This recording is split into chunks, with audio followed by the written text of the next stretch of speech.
Thank you, everyone, for these papers. It's really interesting stuff, especially myself. For those people that don't know me, and I can't see the rest of the crowd in there, I am a status Indian, so this does affect me to some extent, but not really because I don't work on my reserve.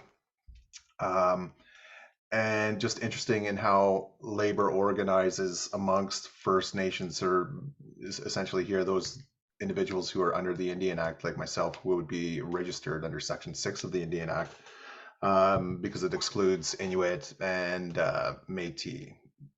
But one of the matters that I kind of wanted to put to everyone that put or presented here today, just to start a bit of a conversation. And sorry, I have a dog that's getting a little bit yappy behind me.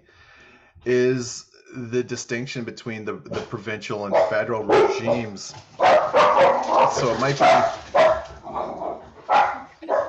Sorry.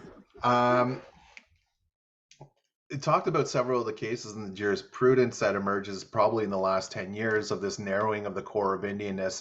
And for those that don't understand it, or it's new because it's really just it applies to more than just labor. So any kind of intrusion within indigenous life is where can say underneath the Indian Act of Section 88, which says that laws of general provincial application apply to us.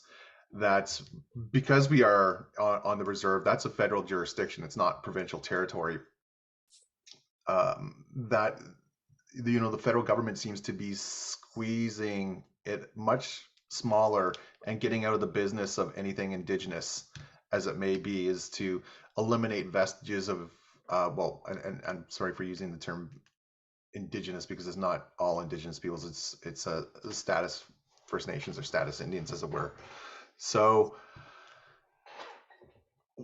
in all the cases here that we've seen, we see some band councils conducting themselves as though they would wish to have some sovereignty over the organization of labor or their governance operations on reserve, although within the ambit of a very colonial system.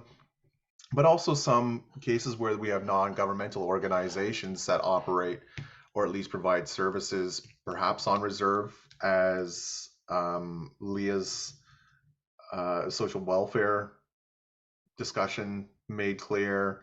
Um, but also say, like in the first paper by that Adam and James presented, using the case of Nil 2 in British Columbia for childcare, for example. What does it mean for the struggle and sort of like the volleying back and forth between provincial and federal labor organization regimes? So I just put that to the panel, perhaps for to start some of our discussion.